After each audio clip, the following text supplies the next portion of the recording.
They said the night would shine brighter than diamonds. Every chandelier in the Aurora Grand estate glittered like it had something to prove. $100,000 smiles filled the ballroom, and the air smelled of vintage perfume and expensive deceit. But beneath that perfection, something ugly was about to happen, something that would split the evening open and change everything. Get out. Trash! Lawrence Whitmore's voice cracked like a whip as his hand struck against the shoulder of a 16-year-old girl. The crowd gasped, but no one moved. The girl stumbled, her worn sneakers sliding on the marble floor.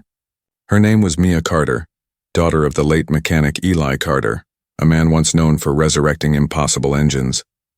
Her father's old notebook flew from her grip, landing with a splash in the courtyard fountain. Water soaked into the pages that held his life's work, sketches, formulas, diagrams, his legacy sinking before her eyes. Lawrence brushed his hand on his silk jacket as though she had infected him. Security. Get this filth away from my car before she infects it too, he sneered. The crowd of wealthy donors froze mid-toast. Champagne glasses trembled in manicured hands. Phones started to rise, discreetly filming the scene. A charity gala had just turned into a public execution. Of dignity, of decency, of a girl's last piece of her father. Behind the iron gates, a young voice cried out, "That's our dad's notebook. Give it back!" It was Leah, Mia's 12-year-old sister, her small frame straining against the guards holding her back. Lawrence turned to the audience with a rehearsed scowl. This is what happens when people think charity means opening our doors to thieves. They don't want help. They want to steal what they can't earn. His words echoed through the courtyard like bullets wrapped in velvet. The people shifted uncomfortably, but no one dared speak. To challenge him was to invite exile from this kingdom of glass and greed. Mia stood shaking, her face streaked with tears and humiliation. But her eyes, those eyes, did not drop. She looked up at the man who had just broken her father's memory in front of the world. And in that gaze was not just pain. It was fire. "Tell me," Lawrence said, stepping closer. "What kind of parents raise a beggar who thinks she belongs near my collection?" He smirked. "Oh, right. You don't have any." A security guard named Marcus Hale, who had unlocked the gate earlier to let Mia approach, finally spoke. "Sir, she wasn't stealing. She said she could help fix the engine." She knew what was wrong. Lawrence laughed, a sound colder than steel. A homeless girl fixing $1 million Bugatti. Tell me, should I hand her my keys too? The crowd laughed nervously. The cruelty of power is contagious. It makes cowards complicit. 3 hours earlier, Lawrence's prized treasure, a 1938 Bugatti Type 57 SC Atlantic, had refused to start. His mechanics had checked everything twice. Fuel lines, spark plugs, ignition. Nothing worked. The man who had built his fortune on control now faced his favorite nightmare: failure in front of his peers. In his arrogance, he'd announced a challenge. $50,000 cash to anyone who could bring the car to life before midnight. It was supposed to be entertainment. A show of dominance. Watch the rich fail gracefully. Laugh, drink, applaud. But now, with minutes ticking away, the joke was on him.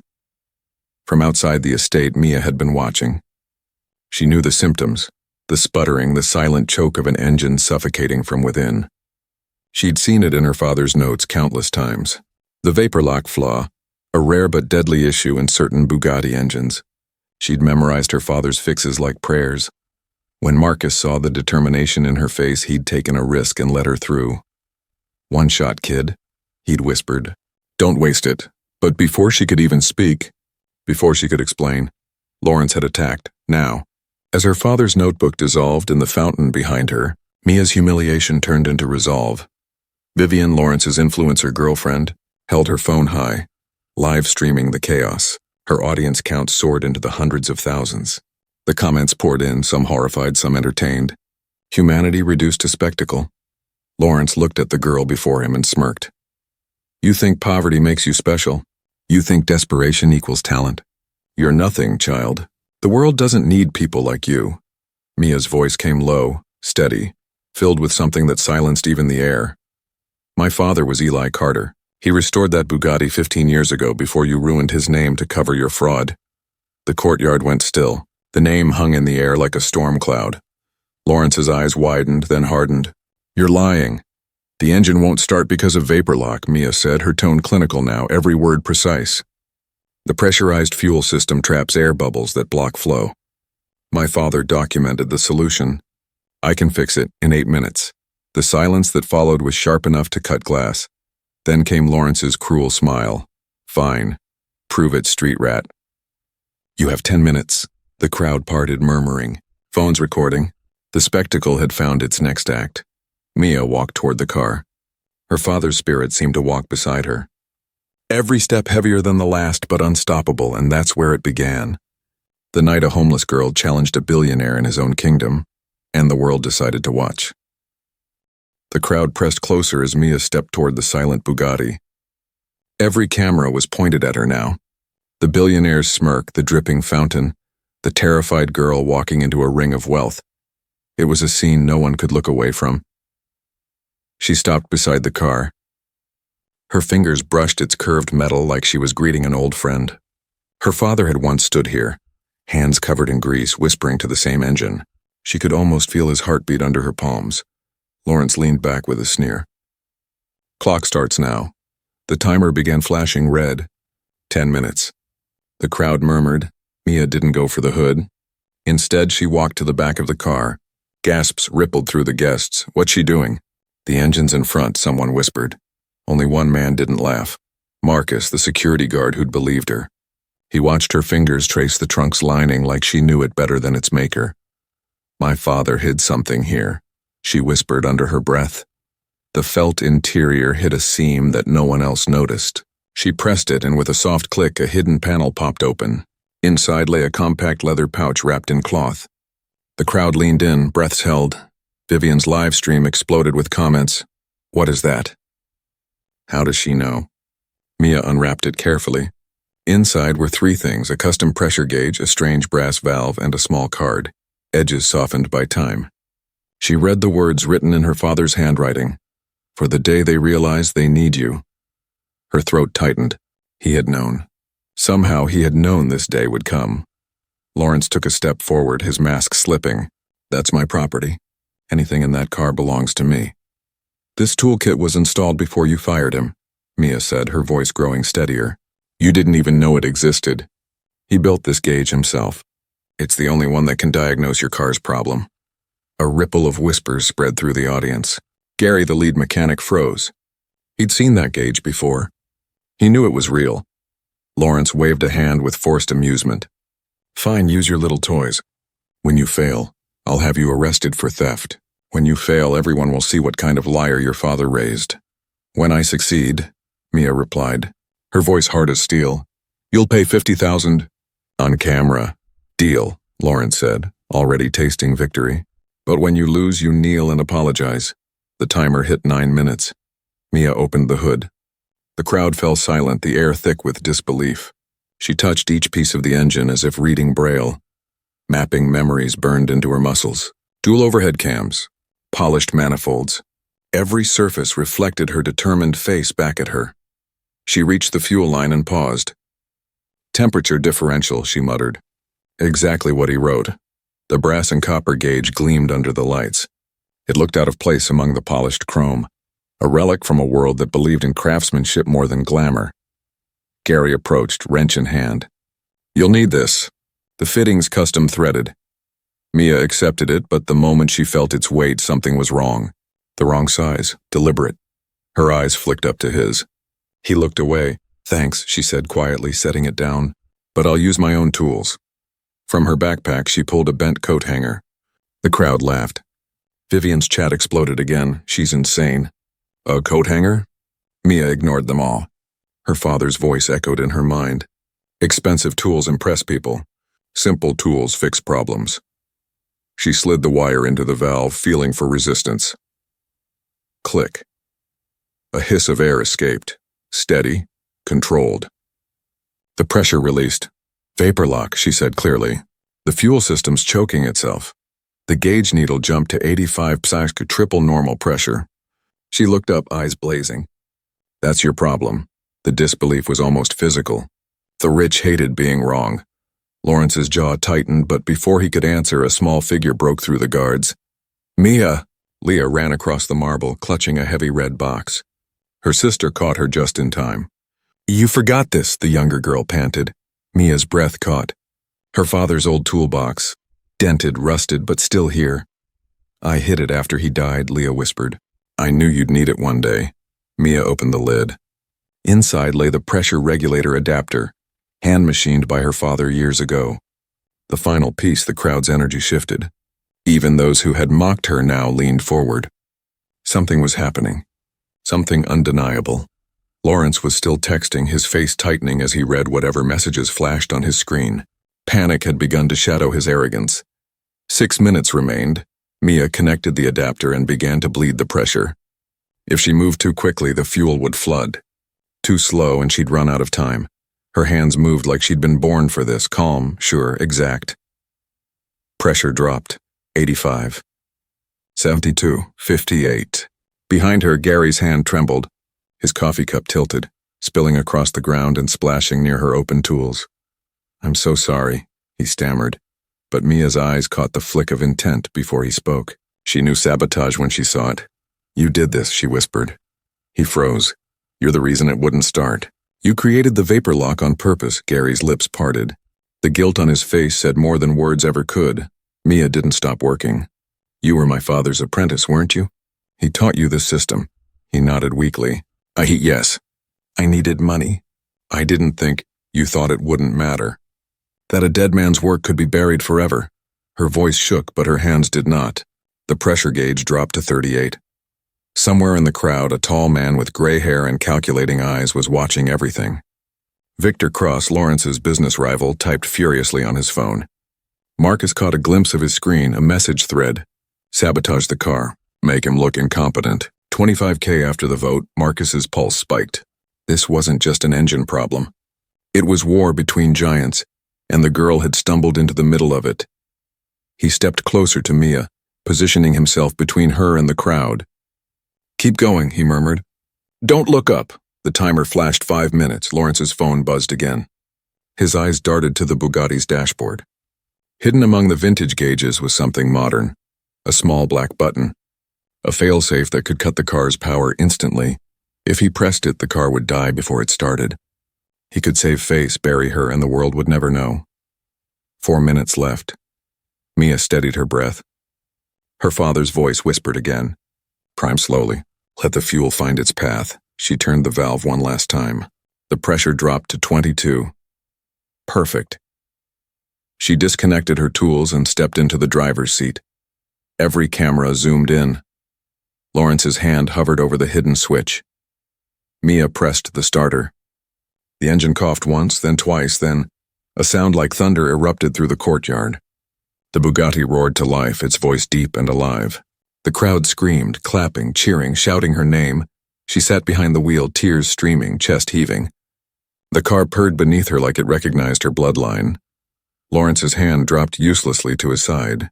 He was 1 second too late. She'd done it. The homeless girl had resurrected a legend, and with it her father's honor.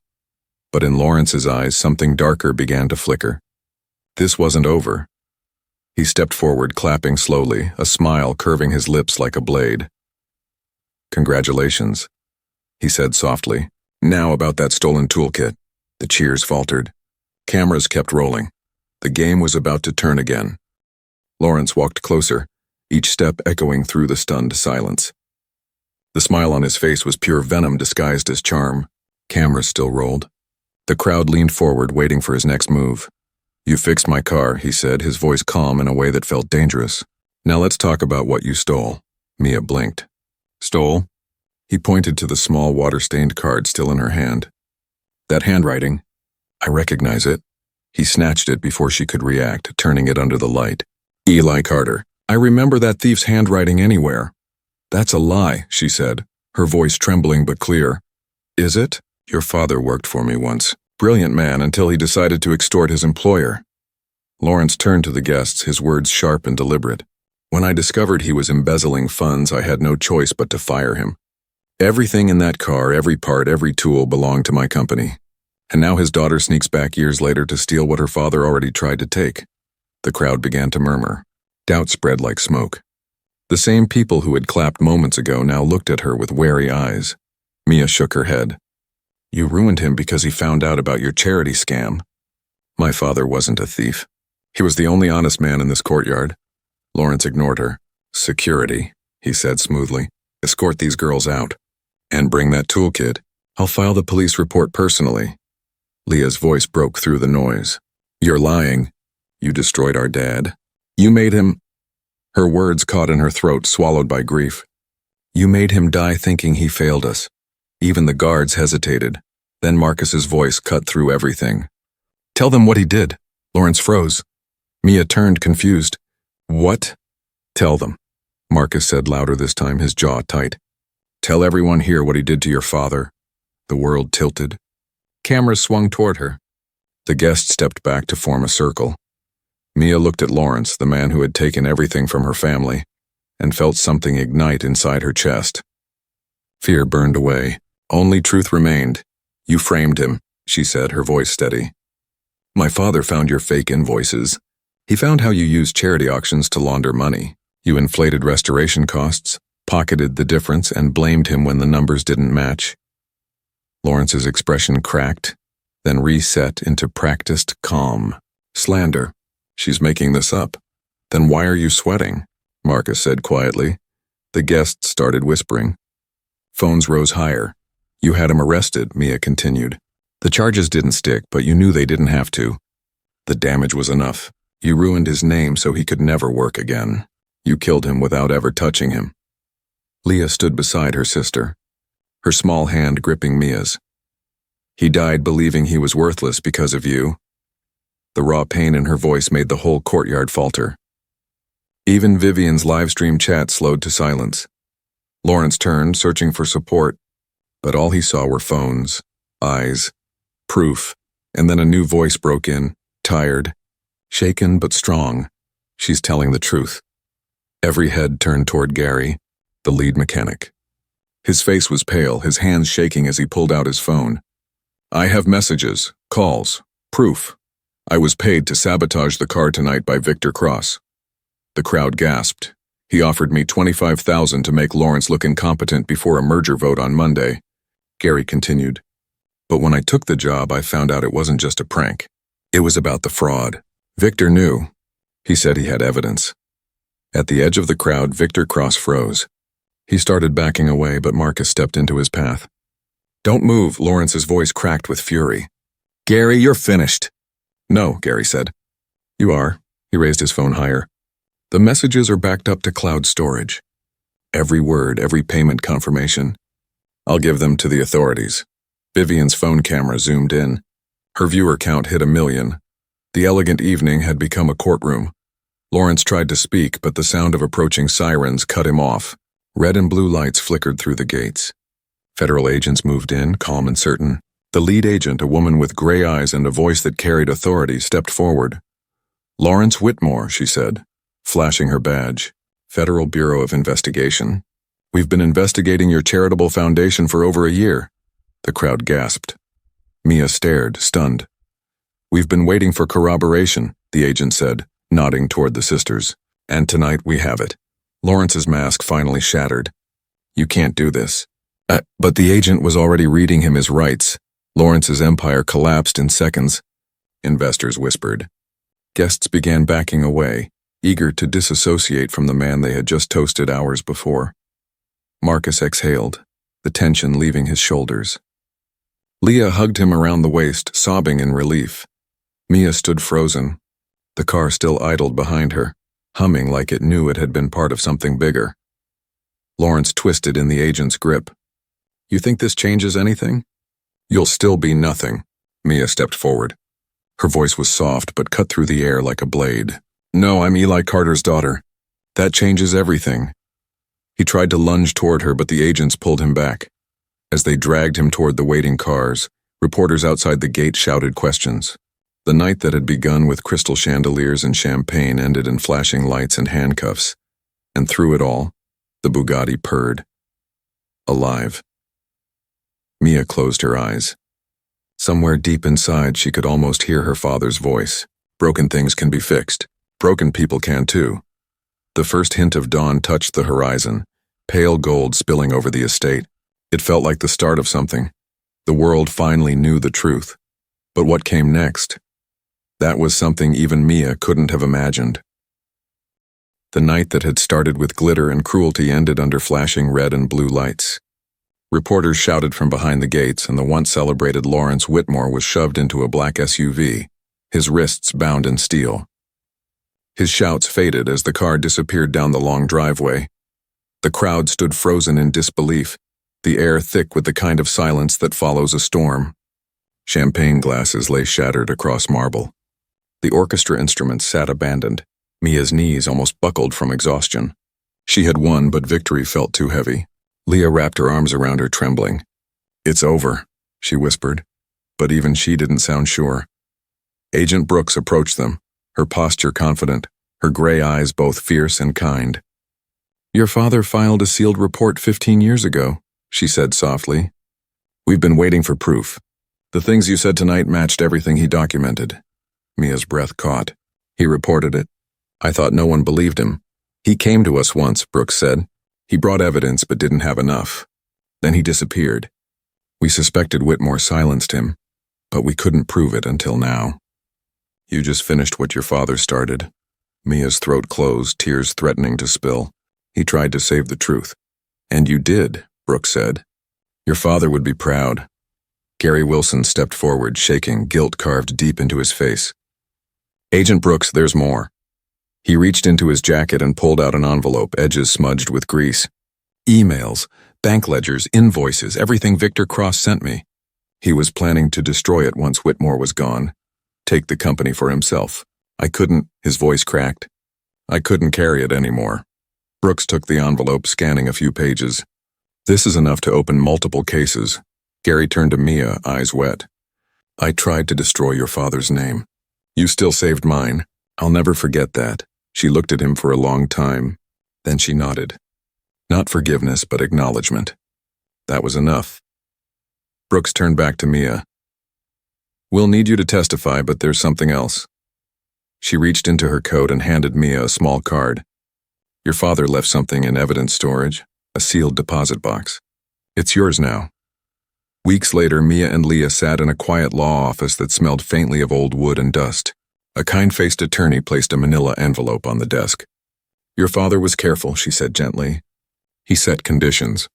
This box could only be opened if Lawrence Whitmore was ever convicted of fraud. The conviction came through last week. He's facing 12 years. Mia's fingers trembled as she opened it. Inside were dozens of documents, contracts, appraisals, and photos, but on top lay 3 handwritten letters. "To my daughters," the first began. "If you're reading this, then I couldn't stop him myself. But you can. You have everything you need. My knowledge, my tools, and something Whitmore never had. Integrity." Tears blurred the ink. Leah pressed her forehead against Mia's shoulder, sobbing quietly. The attorney smiled softly. "There's more. Your father co-owned a small garage in Eastwood. When he was arrested, the other partner assumed it was lost, but the deed stayed in his name. It's yours now." The sisters drove to see it that afternoon. The sun was setting when they reached the old building on the corner of River Street. The windows were cracked, the sign half rusted, but the words still showed faintly through the grime. "Carter and Sons Auto, where broken things get fixed." Inside smelled of oil and memory. Tools lay scattered, rusted but familiar. Dust motes floated in the light, slanting through holes in the roof. Mia walked through the quiet, running her hand along the worn workbench. "He built everything here." Leah nodded, her eyes wide. "Can we bring it back?" Mia smiled for the first time in what felt like years. "We can try." The next morning, Marcus showed up in the doorway, no longer wearing a security uniform. He carried boxes of cleaning supplies and 2 large tool chests. "Heard you might need a hand," he said. "I called some veterans I know. They'll be here tomorrow. You're not doing this alone." Within days, volunteers filled the garage. Mechanics, students, neighbors, they all came. Some said they'd seen the live stream, others said they just wanted to help. And then something incredible happened. Vivian, the influencer who'd once filmed the chaos for clicks, had turned the footage into a full documentary called The Girl Who Fixed Everything. Within a week, it had millions of views. Donations poured in. A GoFundMe she started for Mia's education exploded past $2 million. But Mia didn't spend it on herself. She bought new lifts, repaired the roof, painted the walls white and blue. She installed showers, lockers, and a quiet room. The sign outside now read, Carter Legacy Garage, second chances for cars and people. She began hiring homeless youth and training them in mechanics.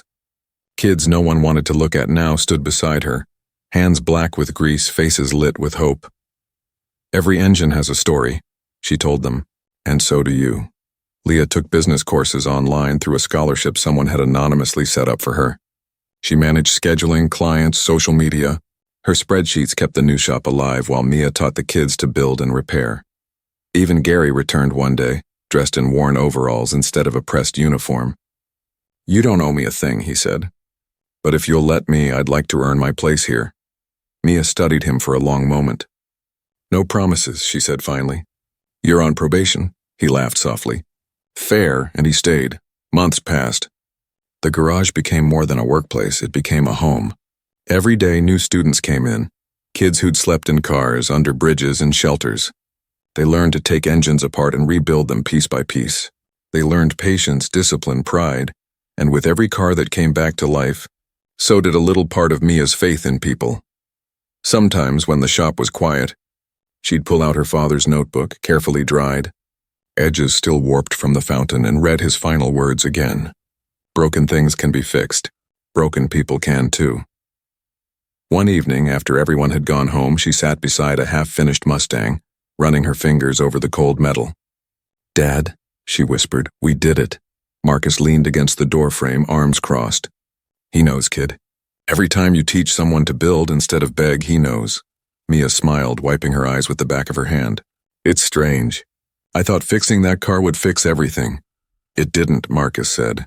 But it fixed what mattered most, his name. The next morning, an auction took place downtown. The 1938 Bugatti, seized as evidence, rolled onto the platform. A museum bought it for $38 million, dedicating it to the memory of Eli Carter, master mechanic. When the gavel fell, Mia whispered under her breath, he's finally where he belongs. Outside the auction hall, she looked up at the sky. For the first time in years, she felt weightless. The story wasn't over yet, but now it was hers to tell. A year later, the garage no longer smelled of dust and decay. It smelled of work, of metal warmed by welding sparks, of oil and paint, of effort turning into purpose. The faded Carter & Sons sign was gone, replaced by new bold letters. Carter Legacy Auto, second chances for cars and people. The cracked floors had been refinished. The lights replaced, the walls painted bright white.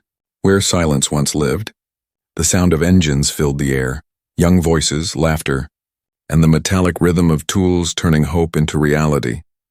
Mia stood near the entrance, watching a group of teenagers huddle over a disassembled transmission. One of them, a boy named Sam who had once slept behind a gas station dumpster, was explaining torque ratios to a new student with the kind of confidence that only comes from being believed in. You'd think he's been doing this for 10 years, Marcus said from behind her, wiping grease from his hands. He has, Mia said quietly, just didn't have the tools before. Everywhere she looked, life had replaced ruin. Leah now ran the front office, her desk stacked with invoices and computer screens showing donation stats and sponsorship contracts. She'd grown into her role faster than anyone expected. At just 14, she handled business calls like a professional. When a customer entered, Leah greeted them with calm authority. Welcome to Carter Legacy Auto, she said. We repair more than cars here. We rebuild futures, the community had noticed. Newspapers ran features. Schools reached out.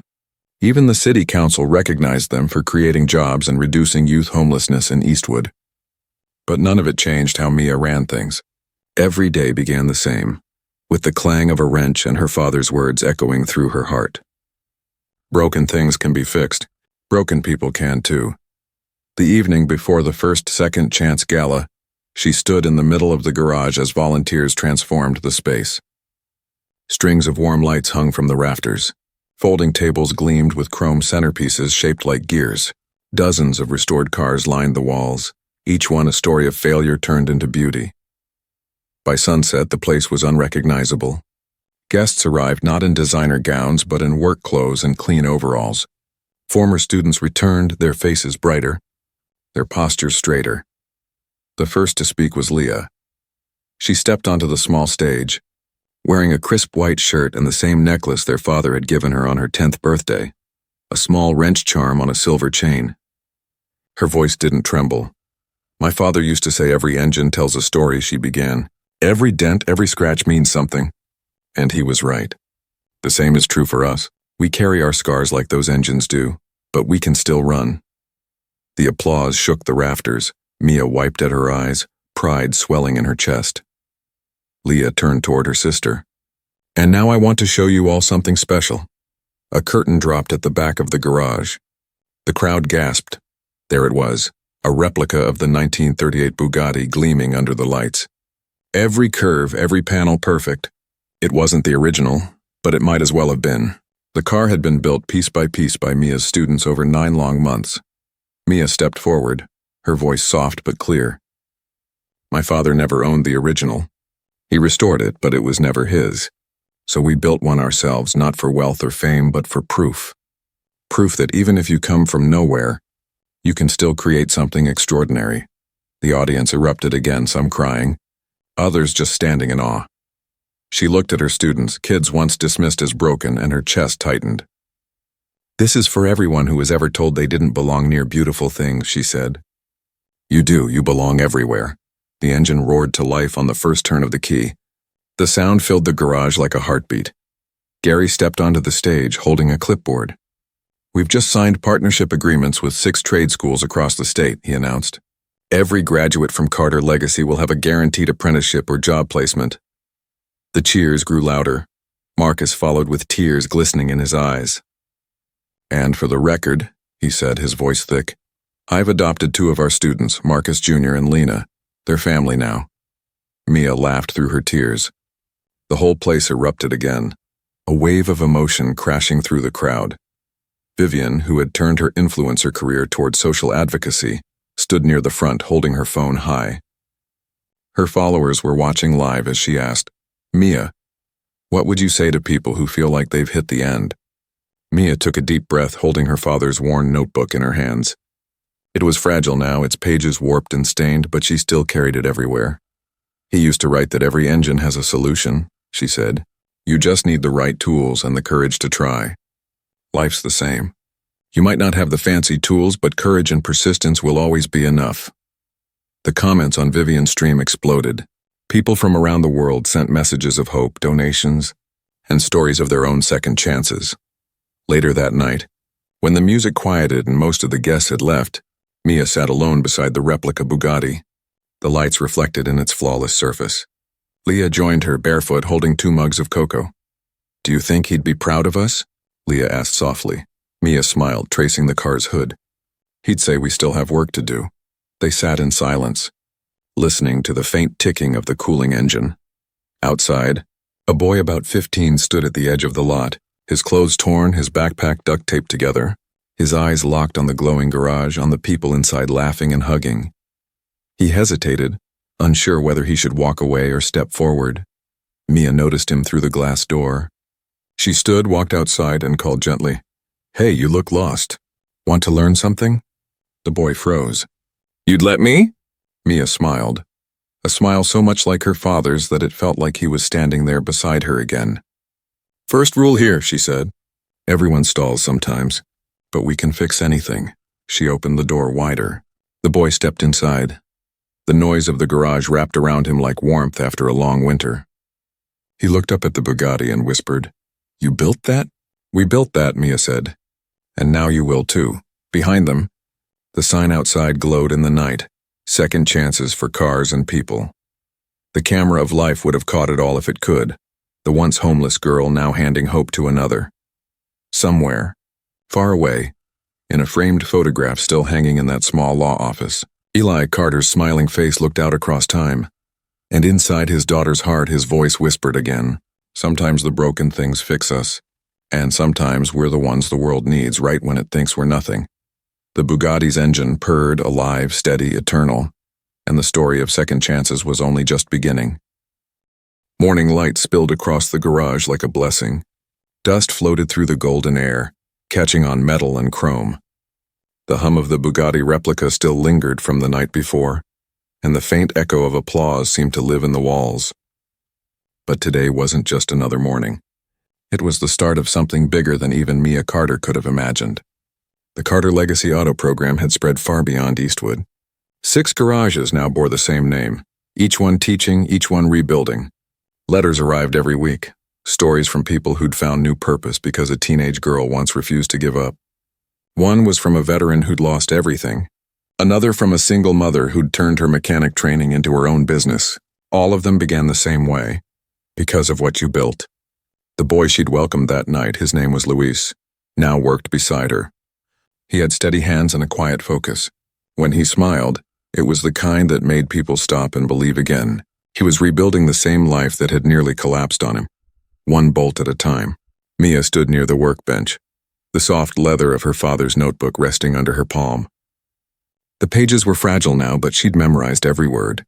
Leah joined her, a clipboard in hand, already talking about new sponsors and scholarship funds. "We can double enrollment next year," she said. "But we'll need a second facility." Mia smiled. "Then let's build one." They were interrupted by the sound of a car engine outside, low, precise, deliberate. The kind of sound that made every mechanic stop what they were doing and listen. The garage door slid open to reveal a convoy of sleek black sedans. From the front car stepped Agent Brooks, dressed in plain clothes this time but carrying the same calm authority. "Morning, Carter sisters," she said with a nod. "Mind if we come in?" Mia's stomach tightened. "Of course." "Is something wrong?" Brooks smiled faintly. "Quite the opposite. We finished reviewing all the evidence from your father's deposit box. There's something you should see." She gestured to one of her team members who carried in a flat wooden crate. Inside, wrapped in protective cloth, lay a brass plaque engraved with a simple inscription, "In honor of Eli Carter, inventor, mechanic, and mentor. His legacy turned engines into bridges for those left behind." The plaque belonged to the National Museum of Automotive History. They'd dedicated an entire exhibit to him, photographs, restored prototypes, even his original notes displayed behind glass. Leah gasped, her hands covering her mouth. Mia felt her throat close. "He finally got his name back," she whispered. Brooks nodded. "Because you made the world listen." Reporters arrived that afternoon, drawn by the growing legend. Vivian streamed live again. Not chaos this time, but closure. Her followers had surpassed 5 million, and her new documentary, The Legacy Mechanic, was already winning awards. Cameras filled the garage, yet for Mia it all blurred into the background. The only thing that felt real was the hum of the engines, the laughter of her students, and the steady thrum of something stronger than fame: purpose. She stood before the crowd, still wearing the same oil-stained overalls she'd worn the night she fixed the Bugatti. She didn't need a stage or a spotlight. Her voice carried because it was real. "My father used to say that engines are just hearts made of metal," she began. "They seize when neglected, they overheat when overworked, but if you treat them right, if you give them care, they'll run forever. People aren't any different." Behind her, the replica Bugatti shimmered in the light, surrounded by students who had built it from nothing. "I thought fixing a car would fix my life," she said. "But what it really did was teach me that we're all part of something bigger. We can rebuild each other. We can restore what the world throws away." The applause rose and kept rising. As the crowd dispersed, Mia slipped into the quiet of the garage's back room. She opened her father's notebook to its final page. The ink was faint, but she could still make out the words. "Never stop trying." Her hands trembled slightly as she reached into her pocket and pulled out a folded sheet of paper, one she'd been writing for weeks. She placed it between the last pages and whispered aloud as she read it. "For the next generation of builders, dreamers, and wanderers, the world will tell you that some things are too broken to fix. Don't listen. What's broken teaches us how to build stronger. What's lost teaches us what to value. And every time you pick up a wrench or a dream or a hand that needs help, you carry forward the Carter legacy." She closed the notebook gently and placed it on the highest shelf above her workstation. For the first time, she didn't feel like she was carrying her father's memory. She was living it. Evening fell, painting the garage in hues of gold and violet. One by one, the lights turned off, leaving only the glow of the Bugatti replica under its tarp. Mia stood in the doorway, Leah beside her, watching their students lock up. Luis lingered, smiling shyly before heading home. "You know, Leah said softly. Dad always said engines are honest. They only give back what you put in. Mia nodded. Then we've given the world something good. They turned to go, locking the door behind them. The garage was quiet again, but not empty.